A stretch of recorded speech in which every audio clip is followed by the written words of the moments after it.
I've been watching Grey Zone Warfare since day one. I've played it, I've quit it, I've come back to it, I've complained about it, I've praised it. Basically, your typical relationship with a game that has potential. And trust me, this thing does have potential. Potential the size of Lamang's bloody map. And with this next update, Dark Revelations, I think we're about to see the potential to do something other than just sit in a dev blog. Because the more I look at this game, the more I look at where it's going, the more I think about Madfinger. I think they're quietly, accidentally, maybe turning Lamang into a full-blown Stalker zone.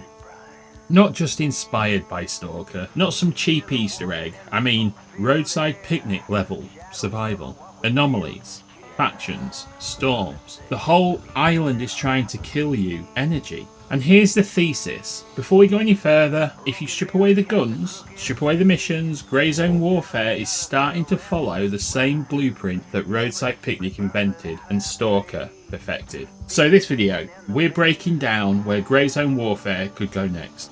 Why Dark Revelations might be the turning point and how survival systems that Madfinger are building, well, lining up a little too perfectly align with Stalker and Roadside Picnic. If you look at this game and thought, bro, why does this island feel cursed? Yeah, sit down, we're going in. And this isn't just Dark. This is Dark Revelations. This actually might be Roadside Picnic. And this is Grey Zone Warfare. All I'm offering is the truth, nothing more. Before we go any further, we need to talk about where all of this actually comes from. The origin of the whole survival anomaly genre, because it didn't just start with Stalker. It started with a little Soviet sci-fi novel called Roadside Picnic. And in Roadside Picnic, the aliens arrive on Earth, and then they leave almost instantly. No invasion, no communication, no real grand purpose, just 6 contaminated zones left behind. Places where physics doesn't behave, bodies mutate, people die, objects gain impossible properties, and nature itself becomes this unpredictable and hostile beast. And the terrifying part, the aliens didn't mean to do any of it. To them, the Earth was just a rest stop, a roadside picnic, and we're left just scavenging through the rubbish that they forgot to clean up. Stalker took that idea and evolved it into a subgenre. Chernobyl becomes one of these zones, and everything inside it, the anomalies, the emissions, the artifacts, the factions, is shaped from that fallout of an event no one understood. And this is why the survival anomaly FPS was born.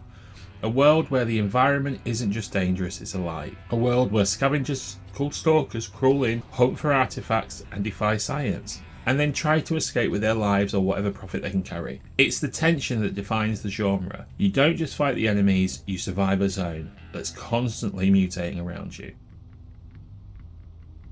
Stalker built the systems, and together they created one of the most iconic survival worlds in gaming, a blueprint that modern FPS games can now follow. And GZW might already be stepping into that breach.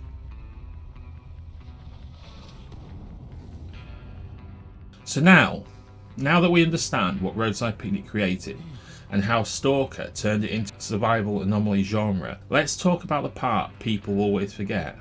The feeling of being in the zone. In a zone, you don't think about the lore. You don't think about world building, you don't think about grand conspiracies.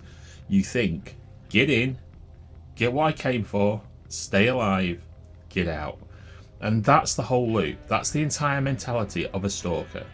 Because inside the zone, everything is a threat. The air, the ground, the physics, the factions trying to kill you, the scientists trying to understand you. You're not a soldier, you're the prey. In Roadside Picnic, people didn't die in the zone constantly. They dropped dead for reasons nobody understands. Anomalies twist metal, warp sound, boil air, and yet people kept going back in because there's loot, there's profit. There are artifacts with properties that are too valuable to ignore. Different groups fight over them. Duty, freedom, monolith, each with their own ideology. Scientists run experiments, scavengers sneak in, everyone ends up dead if the zone feels like it. So when you take that entire structure and you look at what happens every time you deploy in Grey Zone Warfare, it is the same loop. We're dropped into a hostile zone, we're told something has happened, but we don't know what. We're sent in to retrieve items, intel, samples, evidence, tech, bodies. We go in, grab what we can, pray we don't get shredded by the patrols, and we fight to get out. Multiple factions want the same stuff. Vendors send us deeper, like Sidovich, feeding rookies into the meat grinder. Scientists are all over Lamang. YBL1, labs, compounds, studying something unseen. This is the opening gambit of the survival anomaly genre, and whether Madfinger planned it or not, Grey Zone Warfare already plays like the first chapter of a Stalker game. This is just the beginning, because if you look closely, the mechanics, the systems, the danger, the tension of Roadside Picnic, they're already creeping into GZW and Dark Revelations. That might be where the update finally shows its teeth.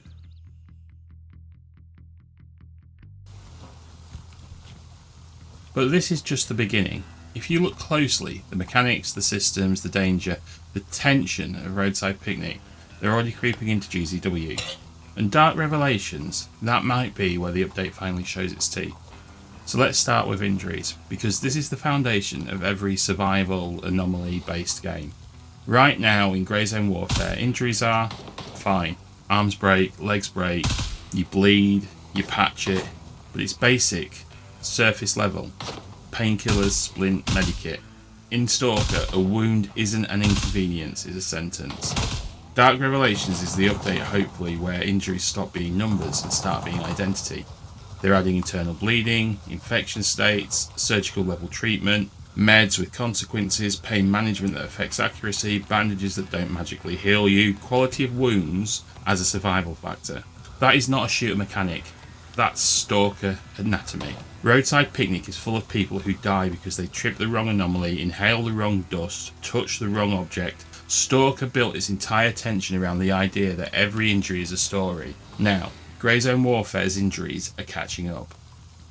Next up we've got metabolism. Grey Zone Warfare has hydration, sure. You drink water, stamina goes up, boom, done. But 0.4 is turning that into a survival ecosystem. We're getting dehydration penalties, heat stroke conditions, stamina collapse, hunger affecting recovery, long-term fatigue, energy reserves, food as a tactical decision. This is exactly what defines Stalker. The zone hates you, and starvation is a weapon. Roadside Picnic described the zones where the air itself becomes poison if you stay too long. That's what these mechanics do. They turn Lamang into an organism that grinds you down over time. In Stalker, the factions are more than teams. They're philosophies. Duty wants the zone destroyed, freedom wants it unleashed, ecologists study it, Monolith worships it. Grey Zone Warfare already has this structure, but 0.4 is rumoured to deepen the mission trees. Lock certain vendors behind ideology, tie progression to your stance on the island. This is how Roadside Picnic works too. Every character has a belief about the zone. So when GZW expands faction missions, lore and trader alignment, that's not just content, that's the blueprint of the anomaly survival genre. Roadside Picnic invented artifacts, objects that break physics, are worth fortunes, and kill you if you mishandle them. Stalker turned that into gameplay, risk tier anomalies, high value artifacts, heavy extraction pressures. Now look at GZW. Contaminated loot in 0.4, special high risk zones, higher value rewards deeper into the map, durability overhauls, vendors restricting what they buy, specialists paying more for certain mission items. This is artifact logic, not named artifacts, but the exact structure Roadside Picnic used. Bots in early GZW were dumb. Sprint in straight lines, shoot the ground, collapse like a stressed pigeon. But again, that's changing. Tier 4, Tier 5 squads in 0.4 are basically Stalker patrols. They're going to flank, they'll reposition, they'll hunt your last noise, push through the weather, take cover during storms, communicate. This isn't bot AI, this is the map defending itself. In Stalker, the zone sends its own guardians. In 0.4, Lamang gets its own. And then there's the big one. Anomaly storms. In Stalker they're called emissions, catastrophic pulses of energy that force every living thing into a shelter. Madfinger isn't calling them emissions, but listen to their 0.4 hints. Storms that shut down visibility, comms blackouts, extraction closures, AI retreating, electrical interference, fog cycles, heat systems. That's not weather, that's a zone that wants to erase you. Roadside Picnic's entire mystery revolves around scientists trying and failing to understand the zone. Stalker does the same. Labs, experiments, sealed facilities. Dark Revelations is literally a lore reboot. More science, more labs, more missions into hazardous sites, more story about what happened. This is the science, forbidden knowledge, an arc that defines the genre. These aren't random mechanics, these aren't coincidences. Every system Roadside Picnic invented, every tension Stalker perfected, Madfinger now seem to be building it piece by piece. And with Dark Revelations 0.4, Grey Zone Warfare just isn't adding features, it's assembling a zone. And now we need to talk about the centre of everything. That one place on Lamang that behaves exactly the way a zone should, Ground Zero. And here's the thing, Ground Zero, it's not really a location, it's a reaction. Up until the 0.35 update, Ground Zero was accessible in PvE. You could walk right up to it, explore the area, explore any bodies you found, and pretend you were discovering something old and dead. But then 0.35 hit, radiation came back. Not a little, enough to kill you instantly the further you go in. Ground Zero sealed itself shut. You can't enter it, you can't even approach it. It's once again an active anomaly. In Roadside Picnic, every zone has a core, a place where reality breaks the hardest. Those cores are always the first to wake up. They pulse energy, they release radiation, they reshape the environment, and when the zone reactivates, people die. Ground Zero is acting exactly like one of those cores, dormant at launch, accessible at first, and now it's hostile again. Something's triggered it. Stalker has a rule. The closer you get to the centre, the less the zone tolerates you. Radiation spikes, mutants densify, anomalies cluster, and every so often the zone releases an emission. A shockwave that wipes everything in its path, resets anomalies and reinforces the boundaries around the core. Ground Zero being sealed again in 0.35 is the first sign that Lamang has a living core, just like Chernobyl's sarcophagus. Look at the lore we have. Scientists stationed near Ground Zero, military groups trying to contain it, research teams reporting a flash in the sky before the event that devastated Lamang. In Roadside Picnic, the zones appeared after a similar flash. In Stalker, the blowout happened because of the experiments the scientists couldn't control. It's always the same story. Someone tampered with something they shouldn't have. Ground Zero is sealing itself off again. It tells us something important. The anomaly is recharging. The radiation is rising. The centre of the island is reacting to whatever is happening in the story. And Dark Revelations? It's literally being marketed as the update where we uncover the truth of Lamang. That truth isn't going to be in the jungle, it's under the crater. Roadside Picnic has 6 zones. Stalker has one massive zone around Chernobyl. If Lamang is the 7th zone, then Ground Zero is the sarcophagus, the epicenter, the anomaly source, the place the factions are circling, the place the story is heading to.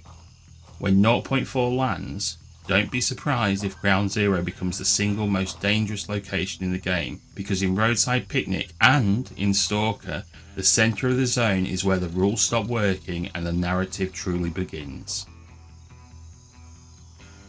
So let's tie all this together before your brain melts like a tier 5 bot under an RPG. We've looked at Roadside Picnic, we've looked at Stalker, we've looked at the survival anomaly genre that grew from them, and then when you map those ideas onto Grey Zone, the parallels aren't just similar, they're structural. You've got injury to hell survival loop, you've got hunger, thirst, exhaustion starting to matter, you've got ideology driven factions, you've got high risk loot with rising consequences, you've got AI that hunts, roams and reacts, and you've got storms behaving like missions. And in 0.35, Ground Zero woke up again. Look, I'm not saying Madfinger sat around a table and said let's turn Grey Zone Warfare into Stalker, but I am saying this. The moment they've committed to realism, survival, medical depth, weather, radiation, and a narrative escalation, they walked right into a genre Roadside Picnic created and Stalker defined. And that brings us to Dark Revelations 0.4, the update that decides whether Grey Zone Warfare stays as a tactical shooter or becomes something much bigger. Dark Revelations is the moment the curtain gets pulled back, the moment we find out what Ground Zero really is, the moment we discover what scientists were studying, and the moment Madfinger either A, leans fully into the survival anomaly direction, or B, pulls the handbrake and keeps Grey Zone Warfare as a grounded mil sim extraction game. Me?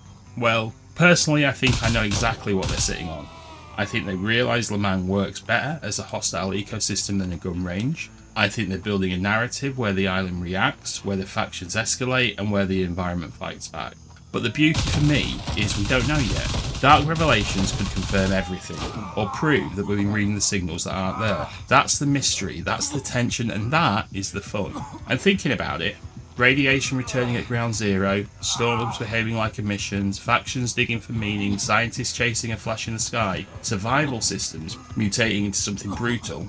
We're watching the same ingredients that built every zone in fiction appear piece by piece in a game that never claimed to be Stalker. If this was a coincidence, it would be impressive, but when every system, every threat, every story breadcrumb, and even the map layout matches the rules of the zone, that's not coincidence, that's direction. Dark Revelations isn't just the next update, it's the moment we find out whether Lamang becomes the 7th zone. So all we can do now is wait for 0.4, because if Dark Revelations does what I think it's going to do, Lamang won't just be a map, it'll be a zone. So, all we can do now is wait for 0.4, because if Dark Revelations does what I think it's about to do, Lamang won't just be a map, it'll be a zone. So Madfinger, I'm looking at you now. Is this where we're going? Are we actually heading into a full-blown Stalker-style survival world? Are we reading your signals right? Or are we all just sat here connecting red strings like lunatics? And you, yes you, the Grey Zone player watching this video, does this feel right to you? Because it makes sense to me. This feels intentional, this feels like a direction. I only discovered Roadside Picnic and Stalker properly in the last 6 months, and when you overlay that onto Grey Zone Warfare, mate, it fits too well. It's almost perfect. So here's the question. Are we onto something? Or are we delusional? Or are we actually watching Lamang evolve into the next great anomaly zone? Tell me your theories, tell me what you think Ground Zero actually is, tell me what that flash in the sky was, tell me what you think Dark Revelations is hiding, and most importantly, tell Madfinger what you want this game to become. Because if there's only one thing Stalker has taught us, the zone doesn't care about what you say, it reacts to what you do. So let's do something, let's make some noise, and let's see if Madfinger finally steps out of the shadows and tells us what the hell is really happening in Lamang. I'm Shiz. Until 0.4 drops, keep your eyes open, keep your head low, and whatever you do, don't go near Ground Zero. Love you, bye. Thanks for watching, peeps. Do the usual, like, share, comment, help me with the algo, please. Bye bye.